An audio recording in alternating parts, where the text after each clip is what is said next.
Hello and welcome to the Addicts Anonymous podcast. This is episode 34. I'm your host, Jim R. And today we're going to be interviewing Kirk H. How are you doing today, sir?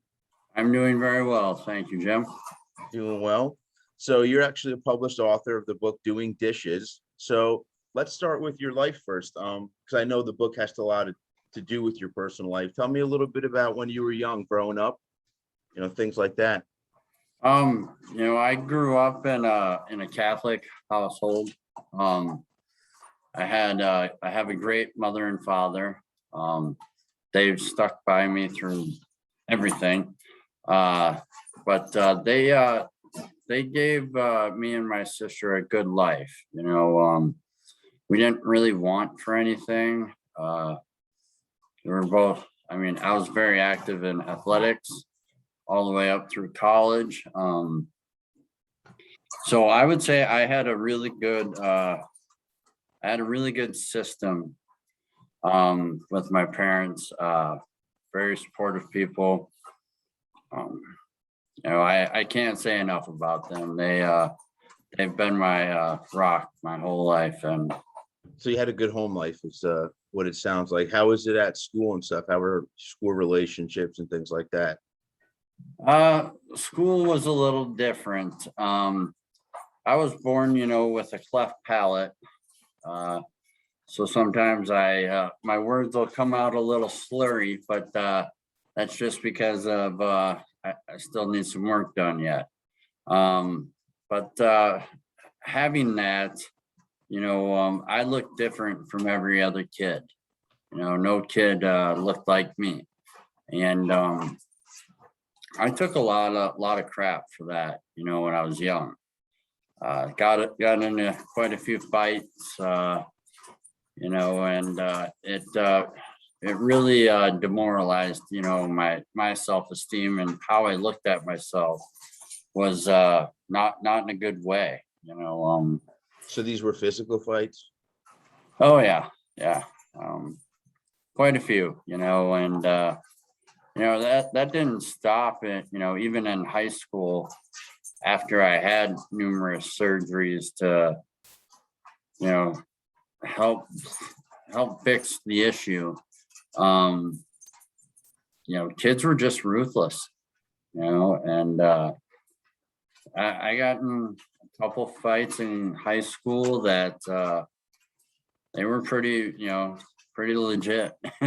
And it's a shame, because I think that really set the tone for my entire life, to be honest with you. Well, yeah, when you're young, it's you're in the process of setting your own trajectory. Yeah, very much so. And it was a poor one,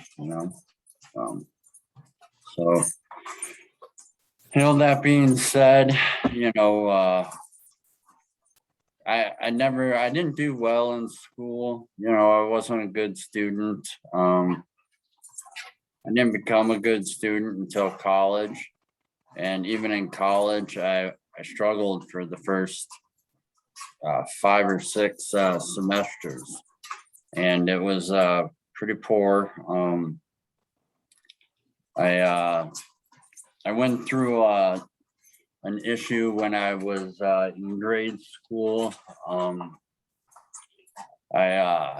was a victim, of child sexual abuse. How old were you? How old were you when that happened? I was 12 when it started.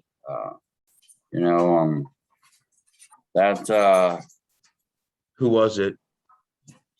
Well, let's just call it, he was a friend of the family, but Okay. Not anymore. Okay. It's something that, I didn't even tell my parents until probably 5 or 6 years ago. And I had a really hard time, not only with my self-esteem issues. For a little while, I thought maybe I was gay. it wasn't good. I wanted out of everywhere at a young age. I mean, I think I Sounds was a like you were very confused. yeah, I was a sophomore in high school when, I first pulled a butcher knife out and I just wanted to start stabbing myself. And a friend of mine called my parents who were out and they came home. And I don't know if anything was going to happen then. But it's that's where it kind of, my drinking and drug use stemmed a lot from that because I got to be a different person with a different crowd that they didn't really care how I looked or what happened. They just looked at me as a friend because we hung out, we smoked weed, we did coke and mushrooms and drank all the time. How old were you when this first started? I was 12 when I first started drinking. So it was right around the time you were abused. Yeah, well, the person that abused me introduced me to alcohol. Okay. That's something you hear a lot, believe it or not. It's unfortunate. Yeah, it really is. And it's really sad. But I was a good drinker by the time I was 15.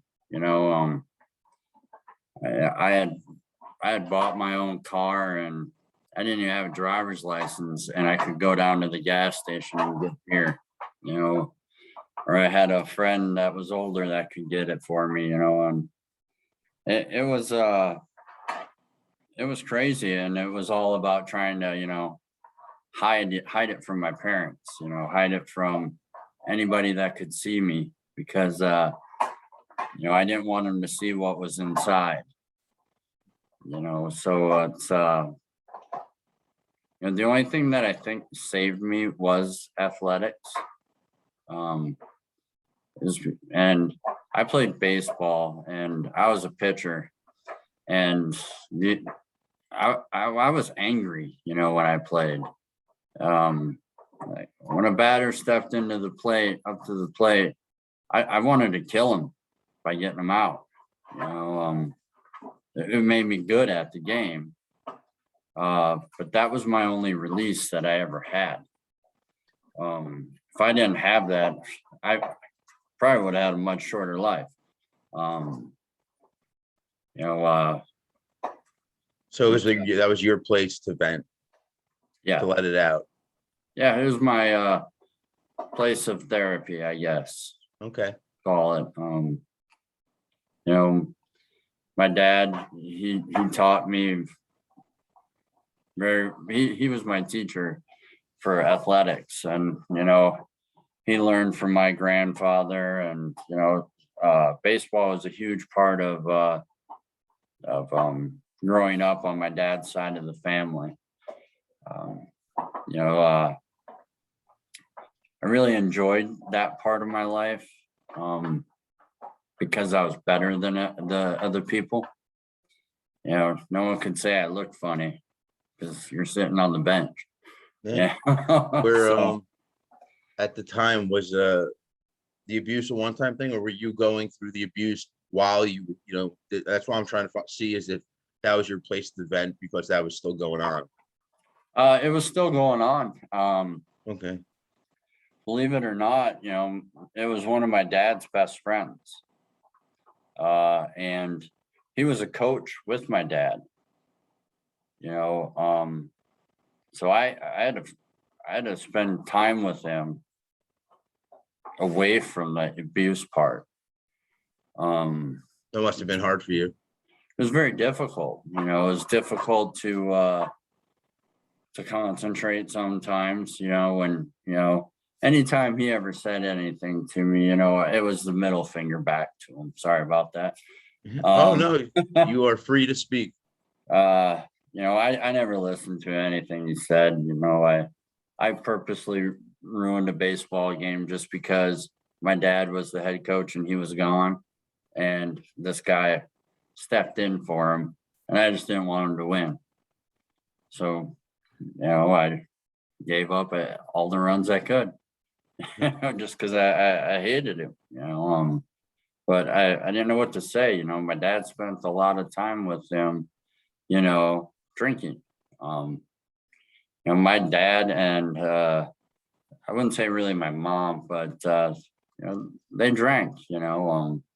There was parties that they would throw after a baseball tournament, and there'd be 8 or 9 families with their kids, on the team, and we'd have a pool party, and they would just get smoked, and we would just swim and eat pizza, and we thought they thought everything was great, but I wish I would have said something to them then. That's a regret that I have. I don't live with that regret though. One thing I've heard is some people, they had trouble going to tell someone because they thought maybe they wouldn't believe them. Yeah, believe it or not, my mom tried sending me to a counselor. I think it lasted 3 sessions, and I said I don't ever want to go back. And that was it. It was over. Is that because you were acting out as a child? Oh yeah, I had terrible grades, fights. I moved from one school, lasted a semester, and they politely told me not to come back.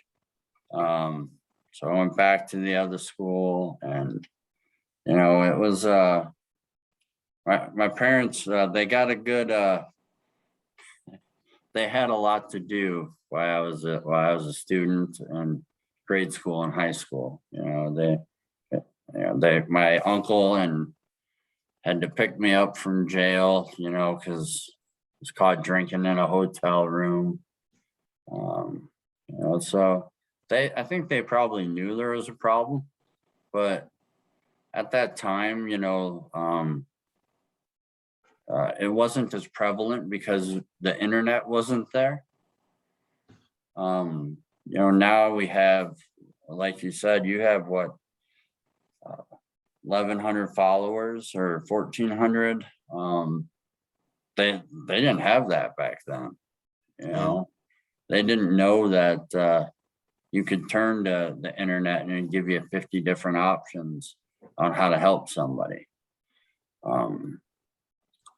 So I think now we're more fortunate that we have some more resources to help people. I just think we're aiming in the wrong direction on a few things, but I'm sure we'll talk about that later. Yeah, we will definitely get into a bunch of topics. So it was pretty rough going through all of that. At what point, like once you graduated high school, what point were you eventually getting away from the abuse? Or if that ever even happened, up to a certain point, or how long? That went on till I was a freshman in high school. And then I was away from it. Right. Because I went to a high school, that was a Catholic high school, which my mom wanted. And the relationship with that guy and my father kind of distanced themselves a little bit because, we weren't, in Little League and stuff anymore. So they weren't together all the time. That's when that stopped. I got away from it because my dad got a new job after I graduated high school, and we moved 2 hours away, or an hour and a half away. So I was like completely gone from that, and which I was thankful for, but I still brought everything with me, the emotional baggage. Yeah. I mean, you hear in meetings and everything, you can change your scenery, but you still got to bring yourself with you, and that was that was, and it was very hard, they put me in a college right away. I did very poorly because I never went to class. Instead, I found people that were drugging, and I spent my time hanging out with them. My uncle, who helped me with the book, he actually gave me a job, and he told me, that they would keep me at the job until I stopped school. Once I stopped school, then I had to go find somewhere else to work. So I just always stayed in school. I just didn't do very well. In college. Yeah. It took a couple of years before a little light bulb went off, and I was like, hey, I don't want to live like this anymore. So I did well for a little while. Got back into baseball and played college baseball. Actually graduated. So there was a short period where things weren't as bad. Because I quit the drugs. I think that's why. I still drank all the time, but I quit, the cocaine, the ecstasy, that was What age my. did you start the hard stuff? I started experimenting with it when I was a sophomore. In college or high school now? High school. In high school, okay. So I had a smaller group of friends, and that's all we did. We didn't care what day of the week it was. We'd make up something to do just so we could go out and, get messed up. For a while, my senior year in high school, I was getting messed up before I had to go to school, and then leaving at lunch with people and just doing it all over again. And I don't know how they didn't kick me out, because I was pretty lit for most of my high school. I don't remember a lot of it, which is sad. There's people that I wish I would have continued the relationship farther. But the alcohol and drugs just wouldn't let me. As you know, it can be a very lonesome place when you're an alcoholic. As the perfect way of saying it, I once said to someone, drugs and alcohol and addiction is a lonely place to be. You just feel alone. And that's what I hear at like all the meetings that I go to. That's the common theme I think I always hear is, the upbringing, and then they got to a point where they were so alone that that what their bottom landed them at the meetings. And I go to speaker meetings a lot, and I take notes sometimes in my head and then write it down afterwards. And there was a time I went for like a month and a half, and every speaker every week had the same two things in common. And that was the upbringing. There was an issue, and they just drank themselves to a point where the only option left was to try AA, rehab, mental institutions. That's the two things that I've found. Well, yeah, as you know, I do a lot of interviews for my book that's coming out, and also for this, and that's a common theme, unfortunately, is childhood trauma. That's usually why I start the interview off that way, because most people have a story to tell about growing up. Yeah, it's a shame. It is a shame, and I wish I wish schools and people that, made decisions where money goes, for schools would actually start to listen to, people in AA and or people like in these groups, if they want to figure out, how to help people so they don't wind up at the bottom. They need to do the research by going and meeting with the people that have been at the bottom and can tell their story and help them make a decision where money should go, resources. I mean, I think we should have a lot more resources, in grade schools.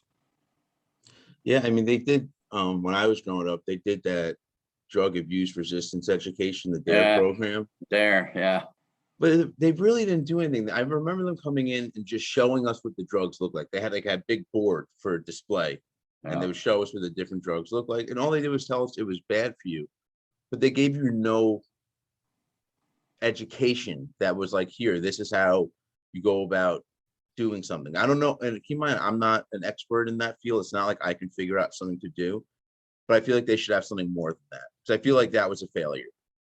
Oh yeah, major failure, If you look at the numbers, Oh yeah, it's I think that's one of the worst programs that I think they ever put out there. Yeah. If you're going to introduce kids to drugs like that, you gotta give them more than just, hey, here's a picture. Has to be more behind it, and I feel like if they could put more behind it, then I think they would have a lot better success on the back end with people like us,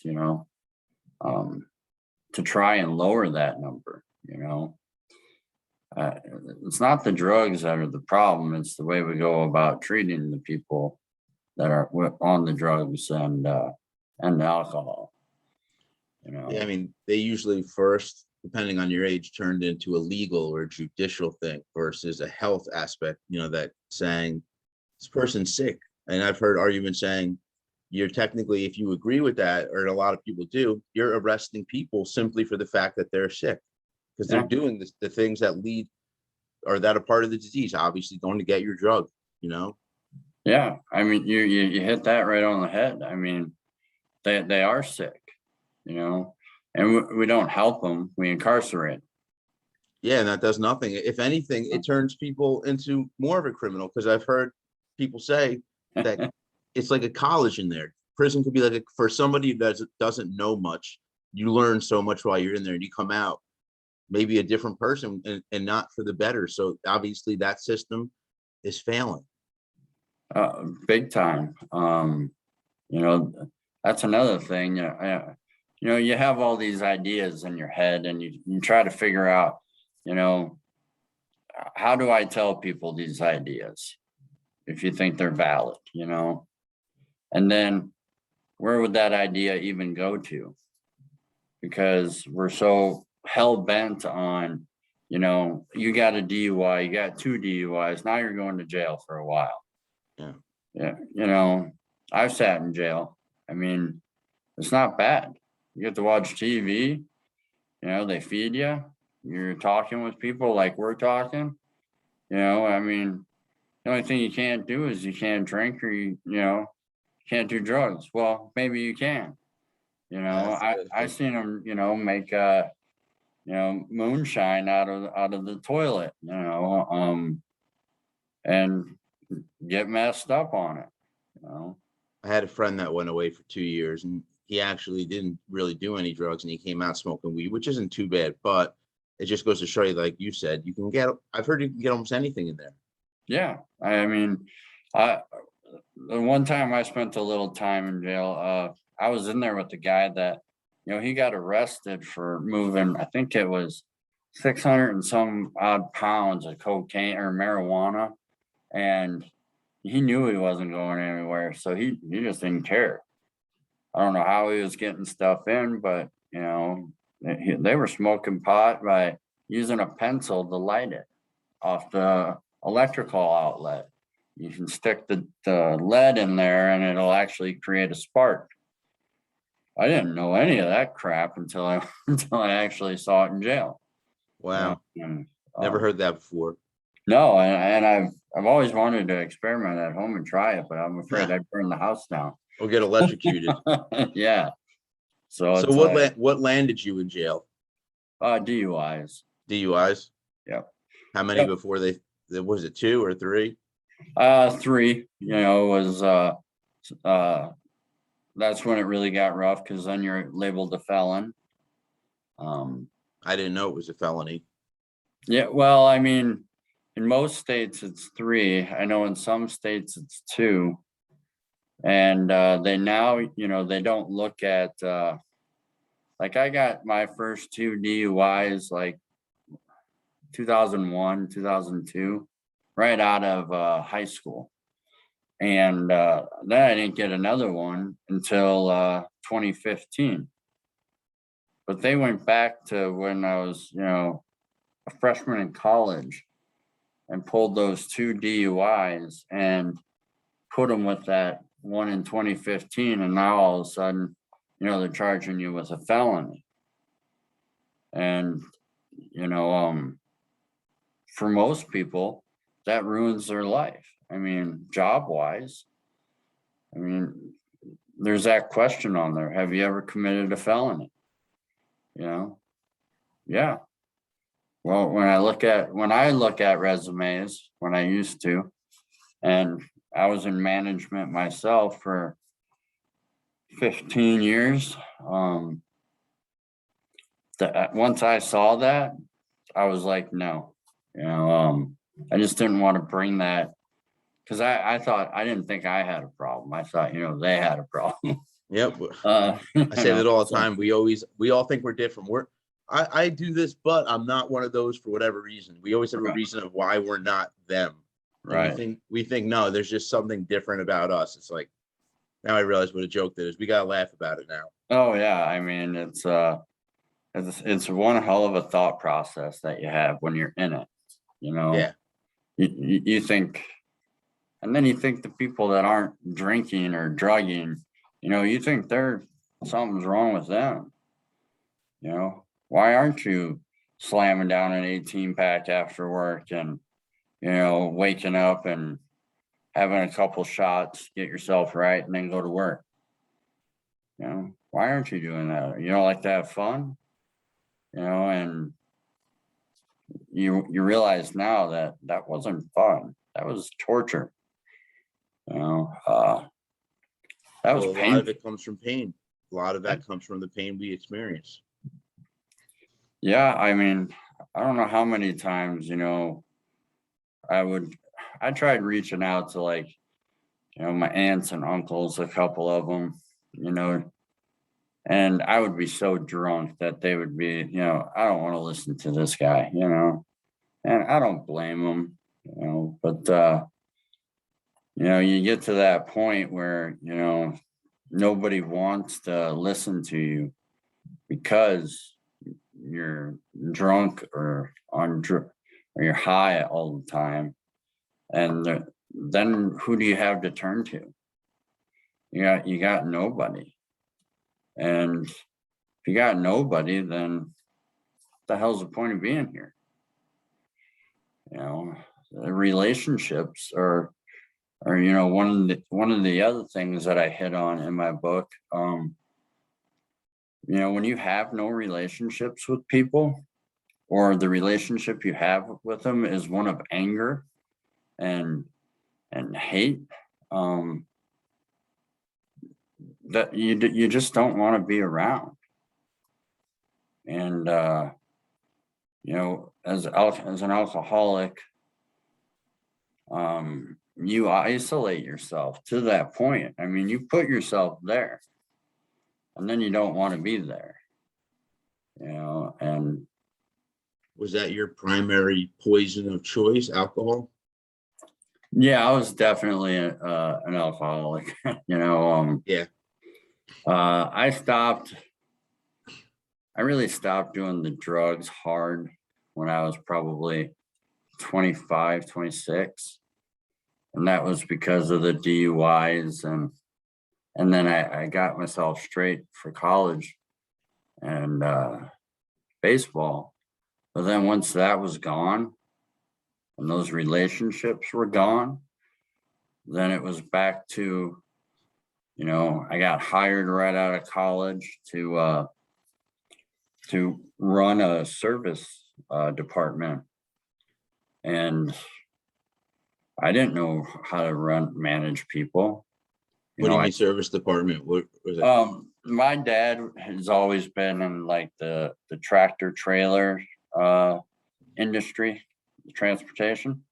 And he was the general manager of a trailer company, and he needed help. And he asked me if I'd be willing to, try it and work for him. And that's what I did. And I had no business having that job, none. I thought I knew things, but I didn't know how to manage people. I didn't know how to run a service department. I was just there for the check.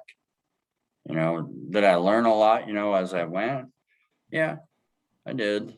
Eventually I got to the point like where I am now, where I could step into that role and be running a great department within a matter of 8 to 9 months.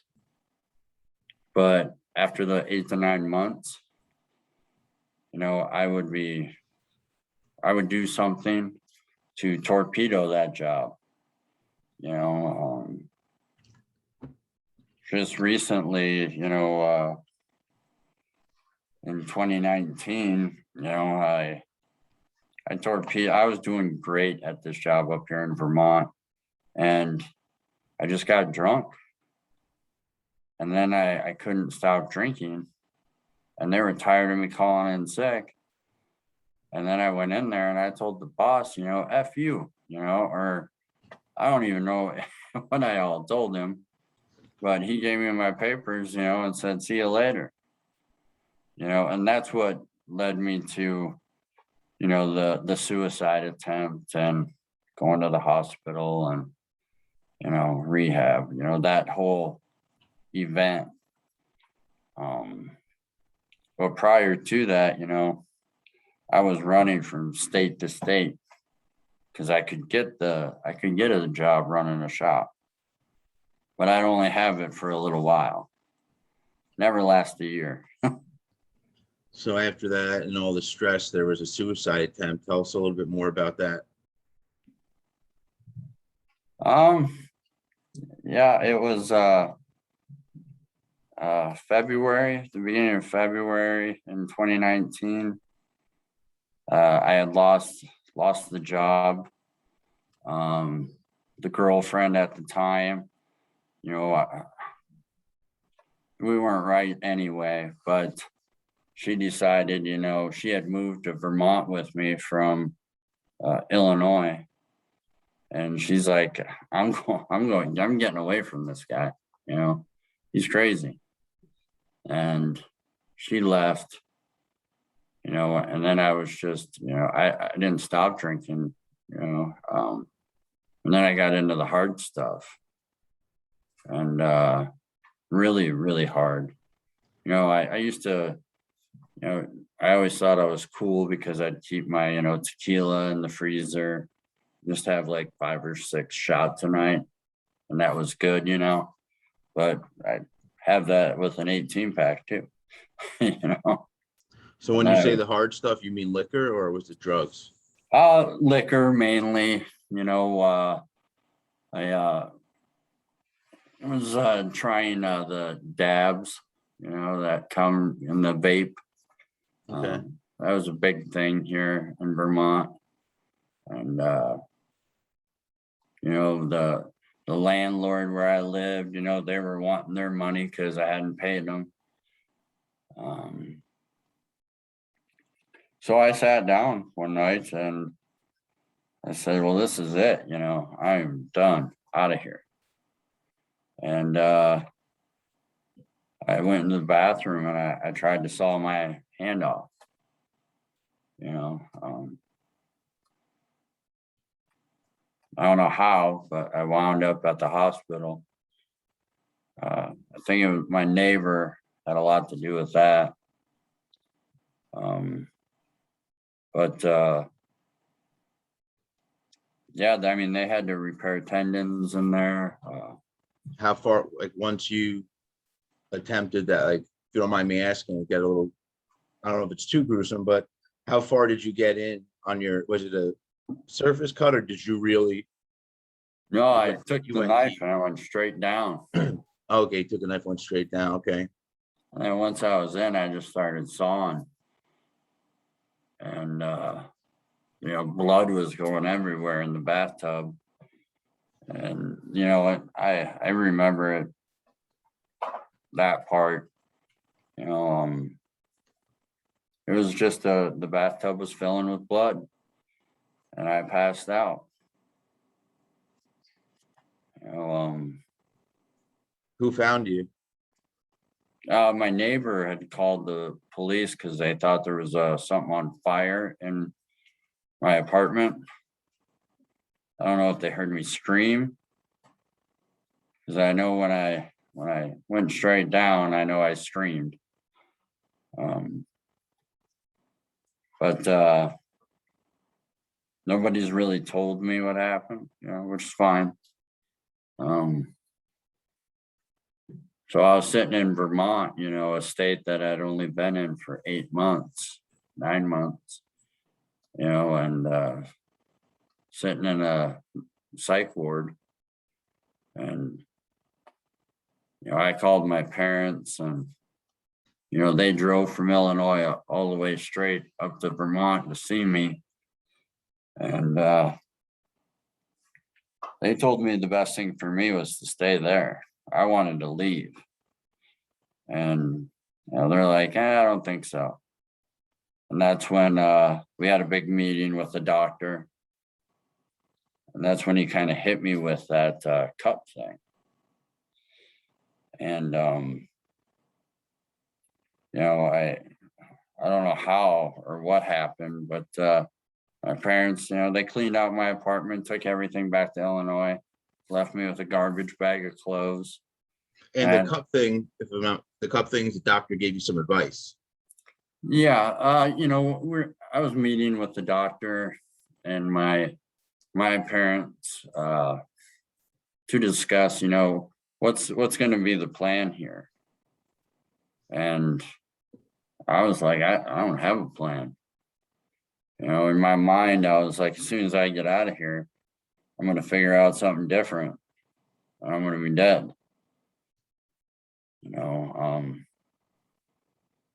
I had my thought process was I just need to figure out how to act good enough so that they let me out. And I actually have a way to finish the job. That's where my head was. Like I said, my doctor, had mentioned, he said, you're kind of looking at things, half and half. And I made the comment to him, like, your cup's half full. Well, fuck you. I'm tired of hearing shit like that. And he said, no, Kirk. He said, you don't even have a fucking cup. And I was like, wow. That's the first thing somebody's ever said to me that actually made sense. It's a profound statement to make you think, really makes you think. Yeah, it was a light bulb moment, and I told my parents, I'm good with you guys giving me a garbage bag and a couple $100. Leave. I guess I got to figure this out on my own. I got to figure out, what I want in life or who I am, because the way I was living, I just didn't want to be alive. You know, so they left. And I had nothing. I didn't know anybody in Vermont that liked me. You know, everybody I knew was at that job. And, you know, they only hung out with me or liked me because I was their boss. You know, as soon as I wasn't their boss, they're gone. You know, but it was a defining moment in my life when that doctor said that. I took the 30 days in the psychiatric unit and really thought about, you know, what did I actually like when I was a kid? You know, what did I want to do? You know, and I wanted to be a teacher. And that wasn't going to work because I'm a felon.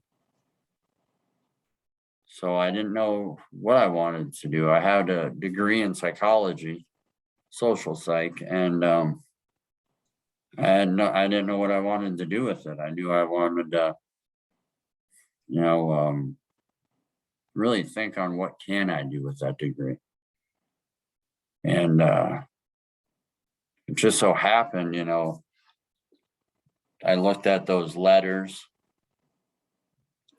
and I thought to myself, I think I can write the book that I've always been talking about. And that's where that all took off.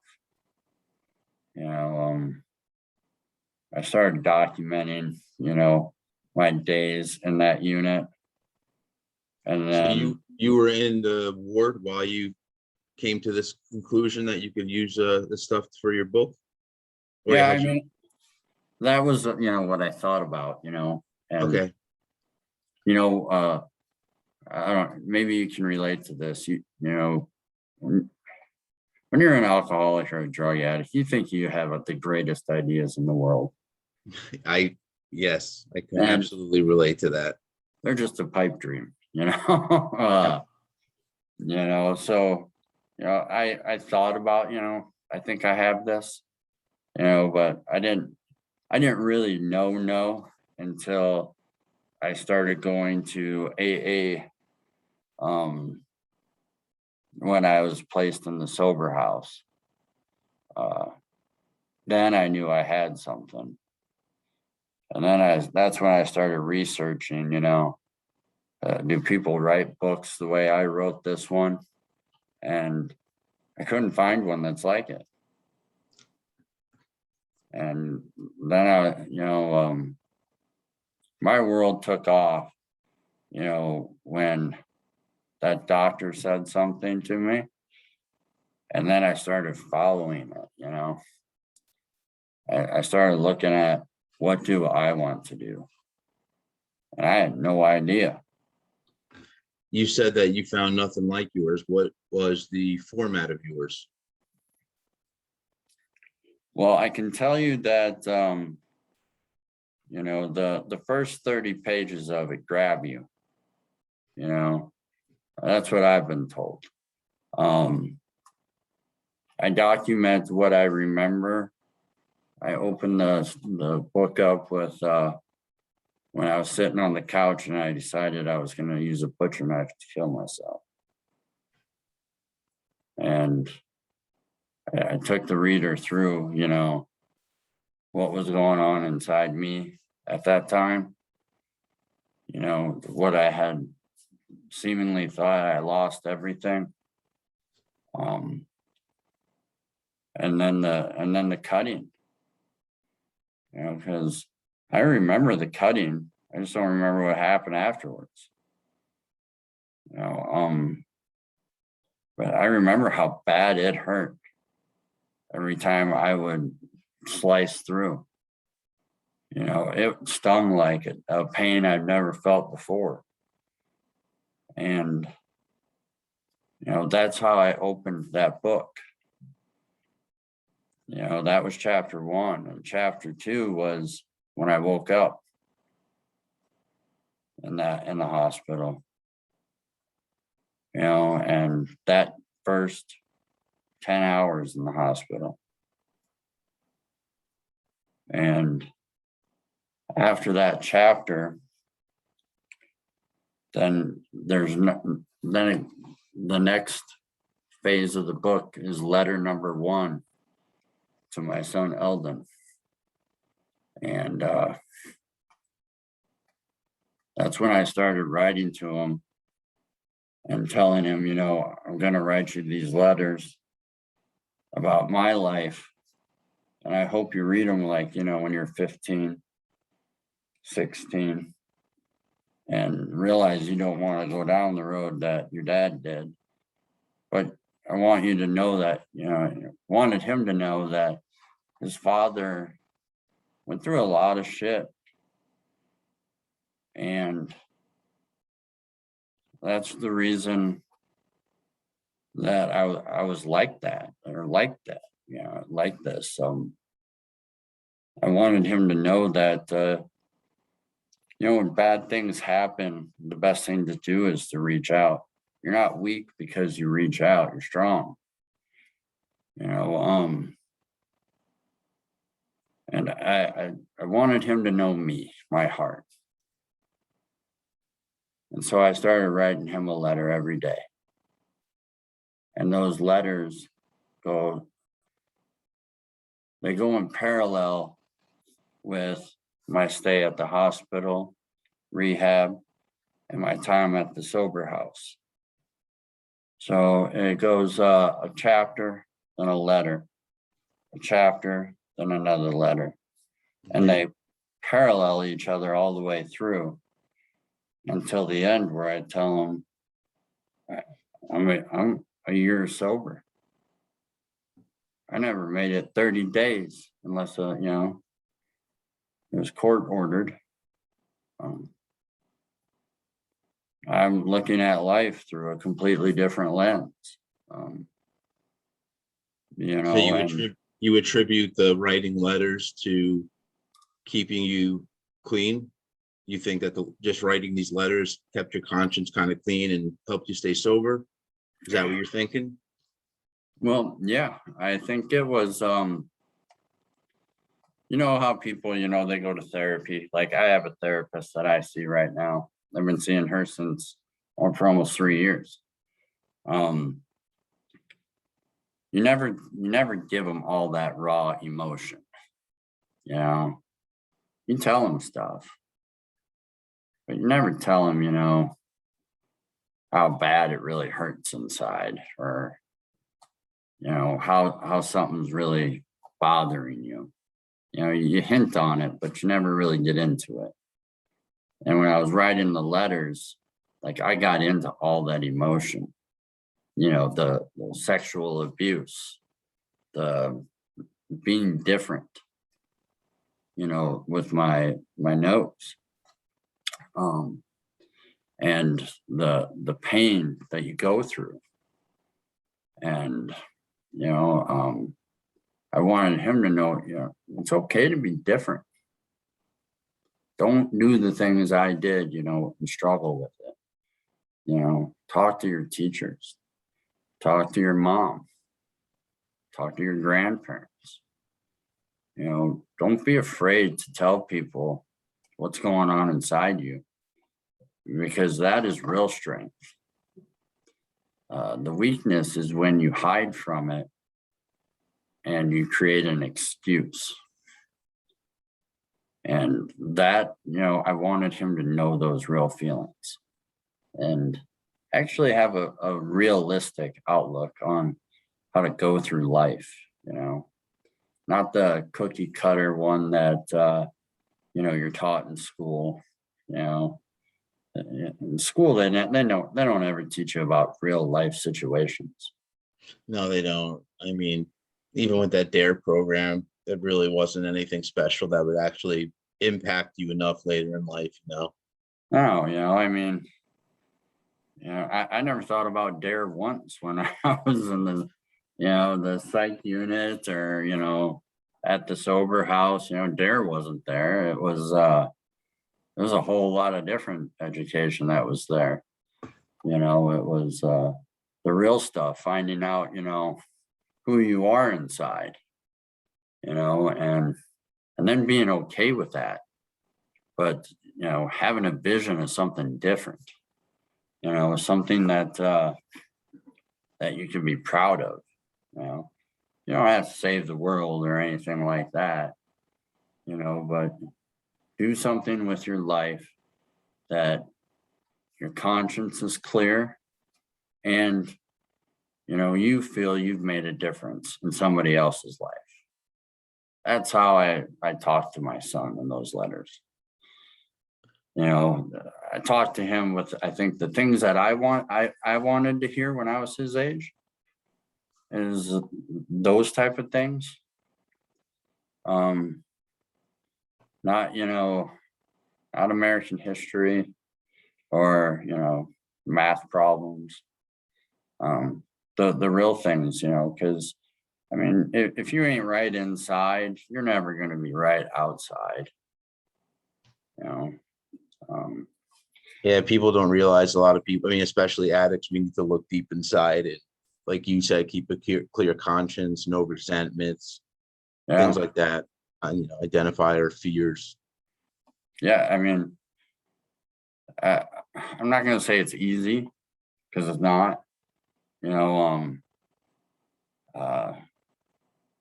It's actually harder, I think, to look inside yourself and really examine yourself.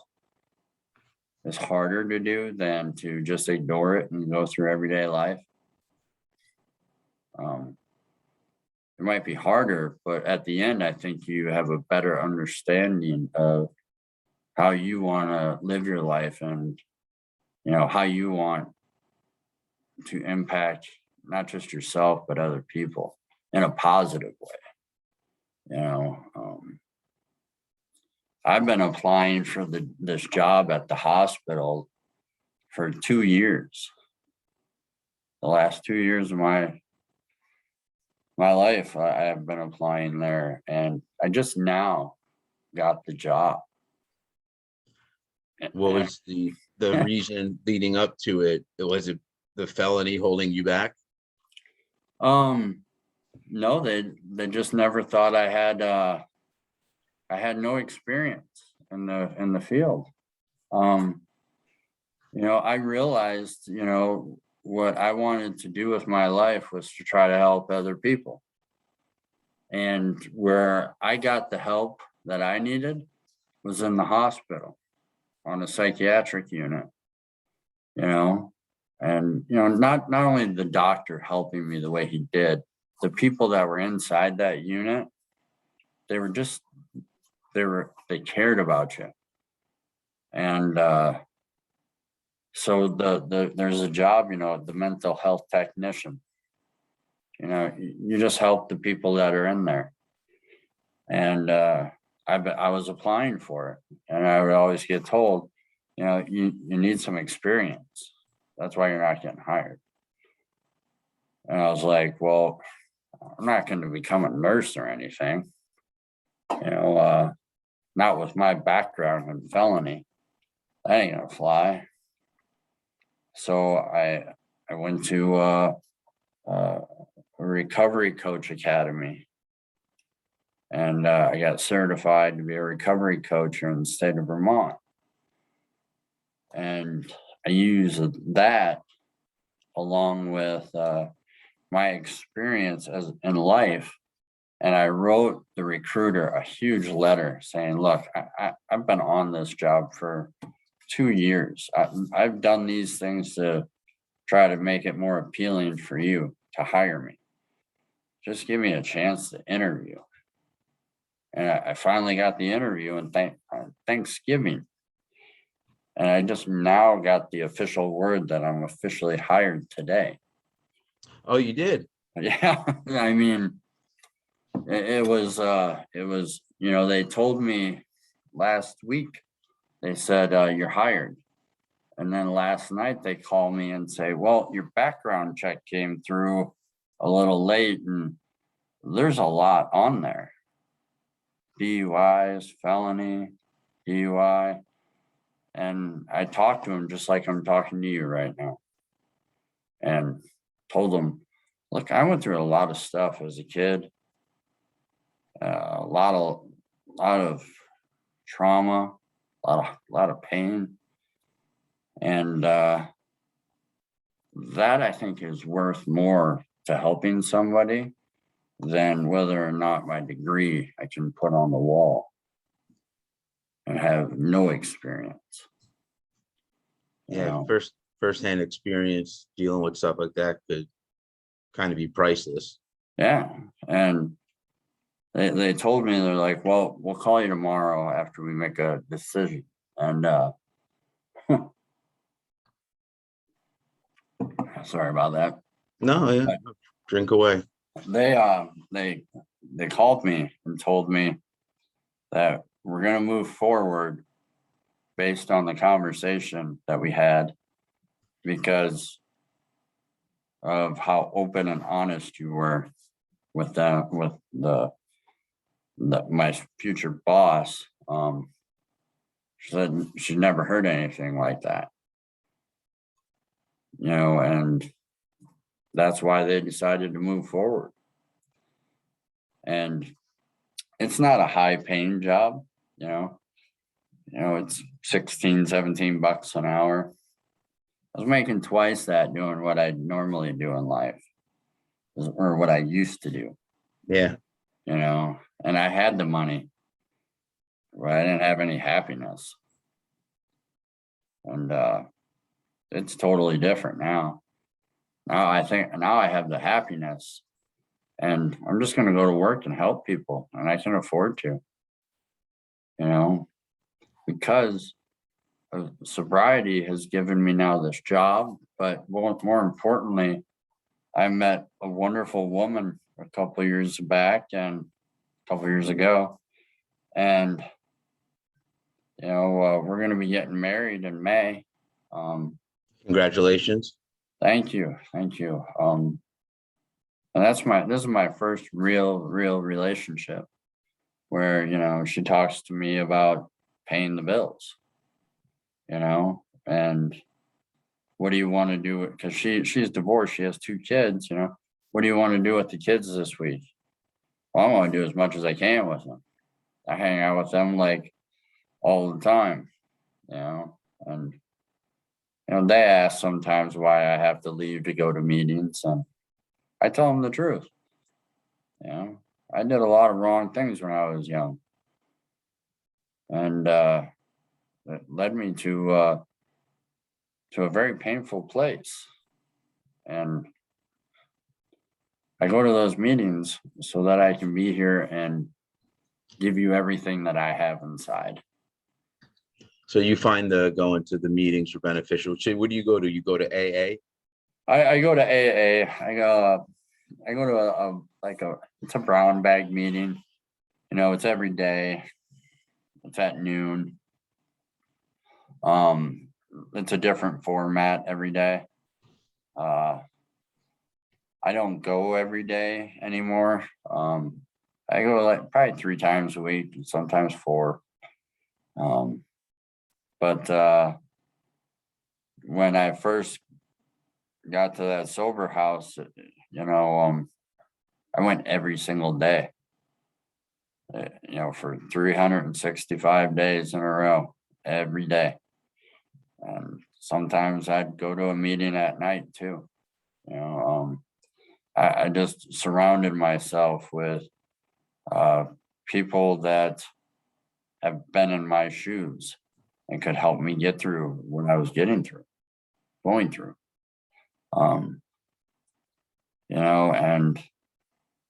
And now I just want to be able to help people that are coming out of rehab.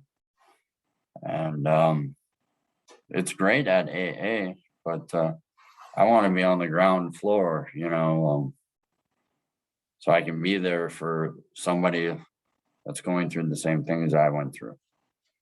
I can be empathetic and sympathetic at the same time, and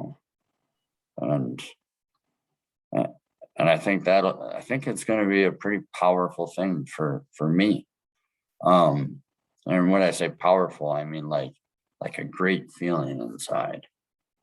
You know, I get a great feeling helping another alcoholic, you know, in AA or as a recovery coach. You know, that's why I do things, you know, because the reward is just simple Yeah. gratitude. And that's the one thing that those alcoholics back in 1939 or 35, when they started figured out, was that somehow one alcoholic talking to another, or just one addict talking to another, can be priceless. It is better than a therapist and your own family member, because nobody actually gets it until you talk to someone. And Yeah. we're kind of proof of that. Oh yeah, definitely. I mean, what you're doing right now it's amazing thing. So it's amazing stuff, you know, and you know, I'd be happy to talk to you anytime. Yeah. Uh, you know, but even if you just help one person or we help one person through this interview, it's worth every minute. You Yeah. know, I can give up an hour and a half, 2 hours if it helps one person. You Yeah. know? I mean, that's why we do these things, because like you said, I hope you never know when someone just listens to a story and they just click with that one story. Yeah. And it really helps, like you said, this is important stuff, writing your book along these lines. That's because you're trying to literally sometimes save someone's life. So like what you did is a big responsibility. Yeah, it is. You know, I've had people that I don't even know, and they come up to me in a meeting and they thank me for the book. And I don't know who you are, but you're welcome. Yeah. You know, thank you for telling me. You know, I've been getting that more and more, and you know, I haven't. I did a really crappy job uh, promoting the book.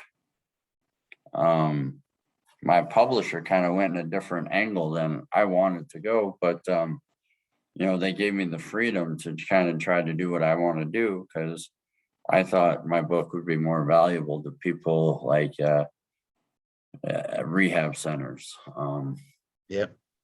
you know, things of that nature, you know, and they went into a self-help, you know, way of thinking, but that's just because,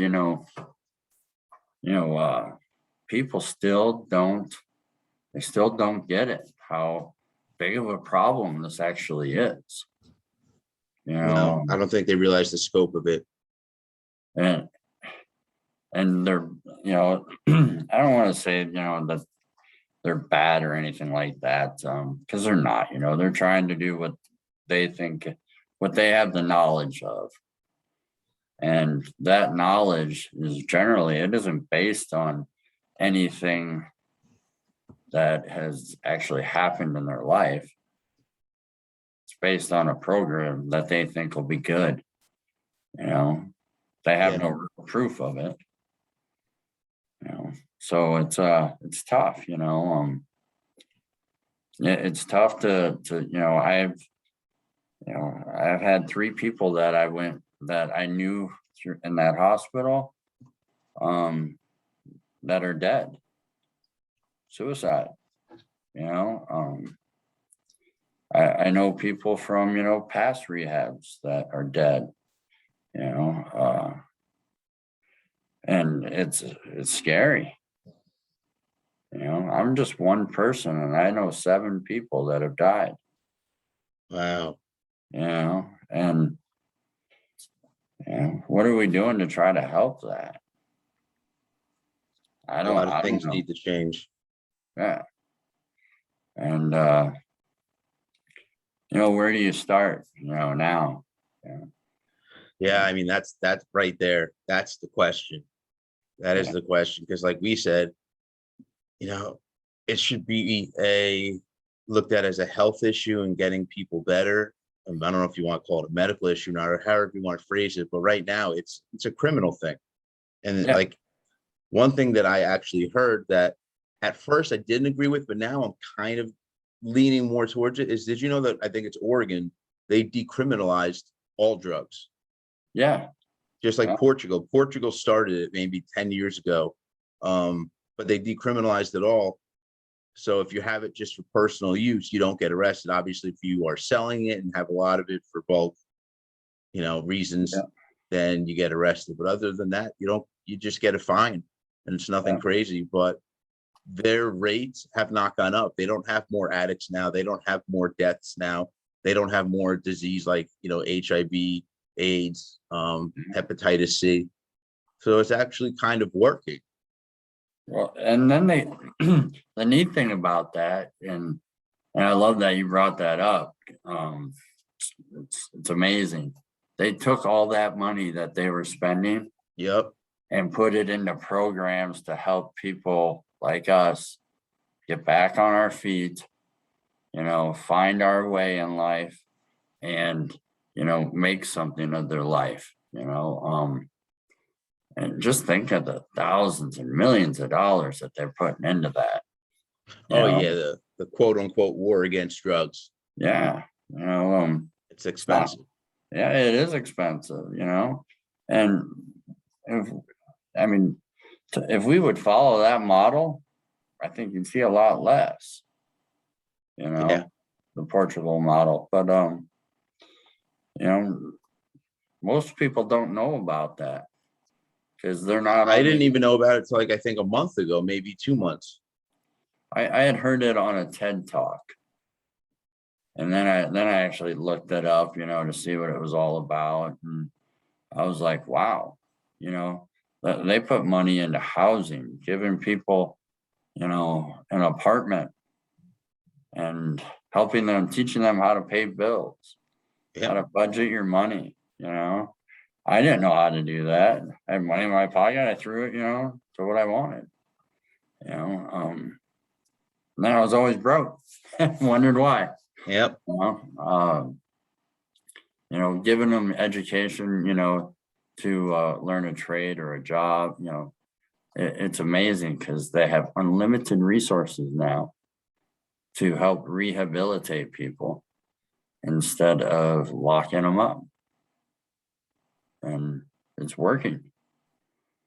Exactly. And it's hard for a government to turn around and just say kind of, oops, we made a mistake. This shouldn't have been like this entire time. Right. You know what I mean? It is. I mean, we're so invested in criminalizing everything now that it's hard to say, well, now we want to do this, because we think this might be the right path.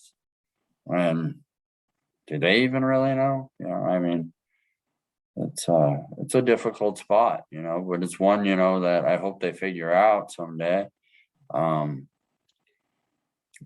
For me, all I know is I can only do what I can do. And that's just to try to, be a person that's there now for people and help, If That's what I was going to ask you. My next question is going to be, what are you doing nowadays? How do you keep yourself sober? Did you have any advice for the listeners? I spend a lot of time in service. I chair a couple of meetings a week. I go to a couple meetings a week, I do things with people that are sober, everybody, people kind of think it's funny, oh, I don't want to go out and eat dinner with these people and sit around and talk. All they do is talk about, recovery, but when you actually go and hang out with them, so it's amazing what they have starts to rub off on you. Mm-hmm. So I think it's important for me to be there for others, like others were there for me. So that helps keep me sober. Really, I reconnected with my family. I actually have a couple of friends that, if I was in a pinch, I wouldn't ask them for help, but if I needed help, moving a refrigerator or something, maybe they'll come over and help, but, I can do things with the kids. I say because they become like my children. You know, I find time to journal still. I think that why it sounds like just writing in a book doesn't help it. For me, it helps immensely because I get to get those feelings that are on the inside out. And once they're out, then I can actually look at them and deal with them. That's a great way of seeing it. Because when you have things, I don't know, I'll ask you this. When you have things, that are going on inside you and you're just sitting there thinking about them in your head, it's hard to come to a conclusion because you got so much going on in your head. Okay, I agree with that. Yeah. I mean, does that happen with you at all? When you're thinking on a problem and it's just, is it all in your head, that the solutions? Do you journal? I don't journal anymore. I used to, but the truth is I've just been so busy with this. This is what keeps me sober. I work full time, but on my days off, I'm doing the podcast, doing the YouTube videos, which is obviously the same thing now. But yeah, I work on stuff like that. As you know, I'm writing. Yep. I would say this is your journal. This is true. This is true. This is going to be my life journal of what I've done and what I've accomplished. I'm hoping, just like you, I'm hoping it reaches people. That's the whole point of Addicts Anonymous, is we want to reach as many different addicts as possible and help them and provide resources, literature, and things like that.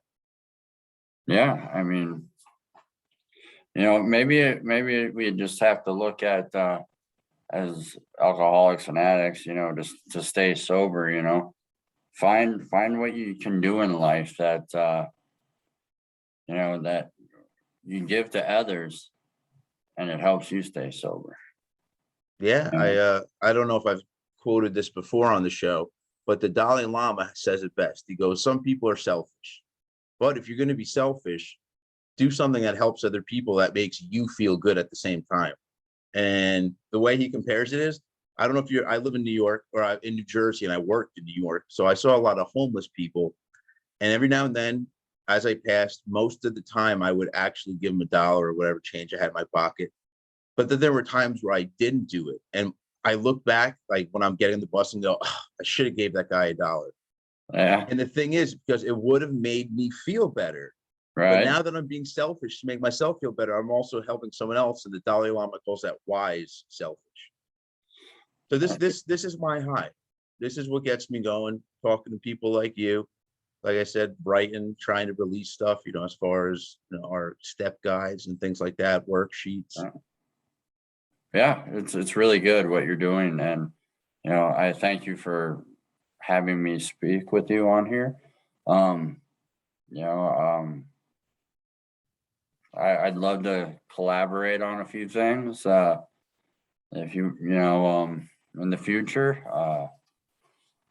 and it's been a really good, what's it been? A really solid hour just sitting here talking. Yeah, you had a great story, and I mean, got to thank you mostly for coming on the show. Hey, I'm happy to do it for you. Happy. We'll see what happens, and yeah, we're going to get this out to make sure people hear this and all that. So while we're talking real quick, before we come to an end, you want to plug the book, where it's available, things like that? Anything you want to say about the book specifically for our listeners? Sure. The book is called Doing Dishes. You can find it at Barnes and Noble, Target, not Walmart, thank you. A couple of bookstores up here in the Northeast are carrying it, but really Barnes and Noble and Amazon has it. That's the new shopping. So yeah, a lot of people do Amazon. Yeah, it was good to have them aboard. And, if you read it, you're not going to have the same story that I have, but there's going to be feelings in that story that you're going to be able to relate to. And hopefully that you can get some clarity to those feelings by reading it. That's my only plug I have for it, really. I'm working on a second book right now. Well, that's great. Yeah, I'm really, really, really excited about it because it's going to be a lot different now.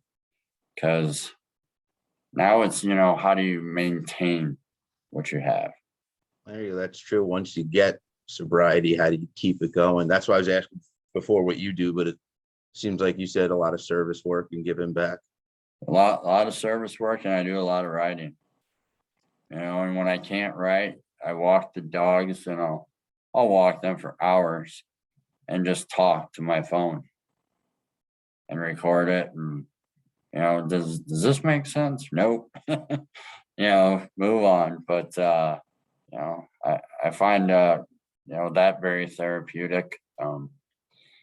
So there's a lot of things people can do, and people in general are talented people at something, but I feel like, you got to don't do what you think you should be doing. Do what makes you happy. Do something you're passionate about. Yep. Because I think then you'll get the most rewarding sobriety that you can. Absolutely. That's my goals in a nutshell. Yeah, they're good goals. So I want to thank you for coming on the show today. I think we had a great interview. How do you feel? I feel really good, really good. It was a good talk. Yeah, it was great. So for our listeners, if you could click below, give us a like. Also, we are available, or also subscribe to us. Don't forget that. So this is going to be available here on YouTube a little bit later. It's also going to be available on Spotify as far as a podcast. We're also on iTunes, Breaker, and a bunch of other platforms, Anchor as well. And check us out. We are on Twitter, we're on Instagram, and we also have a Facebook group and a Facebook page. And we also just started a Patreon, but that's something later on we'll talk about. But once again, thank you to all our listeners, and until next time. Thank you.